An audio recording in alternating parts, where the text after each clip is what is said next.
ভালোই লাগছে বেশ এই সময় বিকেলবেলার দিকে ছাদের ওপর বসে আকাশের দিকে তাকাতে, আর নরম নরম গদির ওপরেও আহা কি আরাম। হ্যালো বন্ধুরা, ওয়েলকাম টু মাই চ্যানেল। তোমরা সবাই কেমন আছো? আশা করি তোমরা সবাই খুব ভালো আছো। এই দেখো তোমাদের আশীর্বাদে আমি একদম ওকে আছি।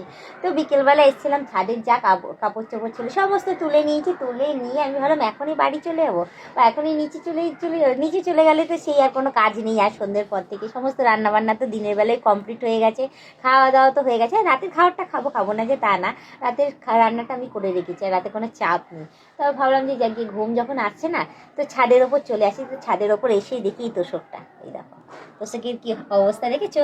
এটা নাকি অনেক বছরের পুরনো তোষক। তো যাই হোক, এটা বের করে রেখেছি কিসের জন্য আমি জানি না। এটা ছাদের ঘরে পাতা ছিল, বিছানার ওপরেই গদি করা ছিল।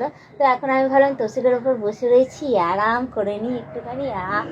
সত্যি সত্যি কিন্তু আগের মতো আর তুলোর গদি বলো, তুলোর তোষক বলো, সে এখন আর নেই। সত্যি তাই। আগে দেখেছি যারা পুরনো, যারা ঠাকুমা দাদু যাদের ঘর রয়েছে তাদের ঘরে দেখবে লেপ গায়ে দিত, তো তুলোর তৈরি, তারপর তুলোর তৈরি তোষক থাকতো, ওইগুলো নাকি নরম নরম হতো বসলে পরে। তো যাই হোক, হ্যাঁ আমাদের বাড়িতেও একটা ছিল, বাট আমার মা ওটা নষ্ট হয়ে গেছিলো বলে ফেলে দিয়েছিলো। কিন্তু এই বাড়িতে দেখছি এই তোষকটা, হ্যাঁ ফেলেনি, এখনো পর্যন্ত রয়েছে, বহু বছরের পুরনো তোষক নাকি।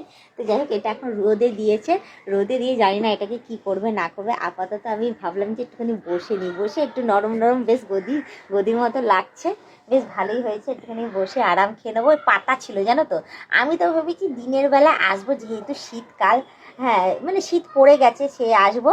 এসে আমি ভেবেছি যে যাই হোক, শীত পড়ে গেছে যখন, তখন আমি একটুখানি শুয়ে পড়বো, এসে শুয়ে একটু গড়াগড়ি খাবো। ও বাবা, এসে দেখি তোষকটাকে গুটিয়ে রেখে দিয়েছে এখানে। গুটিয়ে রাখলে শুয়ে গড়াগড়ি খাওয়া যায় বলো তো? তো যার জন্য ভাবলাম যে এরকমভাবে বসে পড়ি নেই। দেখো আকাশের দিকে তাকিয়ে থাকি, কি সুন্দর দেখো পায়রাগুলো উড়ে বেড়াচ্ছে। ওই দেখো, ওটা মনে হয় জেট প্লেন যাচ্ছে, কি দারুণ লাগে। আগে না ভাবতাম কি বলতো, ওটা রকেট যাচ্ছে, ওই জন্য সবাইকে বলতাম রকেট যাচ্ছে দেখো। কিন্তু পরে যখন জানতে পারলাম যে ওটা রকেট না, ওটা জেট প্লেন, তারপর অনেক বড় হয়ে জানতে পেরেছি বিয়ের পর যে ওটাকে জেট প্লেন বলে, ওটাকে রকেট বলে না। তো যাই হোক, ভালোই লাগছে বেশ এই সময় বিকেলবেলার দিকে ছাদের ওপর বসে আকাশের দিকে তাকাতে, আর নরম নরম গদির ওপরেও আহা কি আরাম। তো কারা এরকম নরম নরম গদির ওপর বসতে ভালোবাসো অতি অবশ্যই কমেন্টে জানিয়ে। দেখো তুলোর গদি, দেখে নাও তোমাদের বাড়িতে থাকলে অতি অবশ্যই আমাকে কমেন্টে জানিও, ঠিক আছে? আমাদের বাড়িতে এই লাস্ট এই একটাই বেঁচেছে, এটাকে এখন জানি না কি করবে না করবে। তো যাই হোক, আমারও জানা নেই।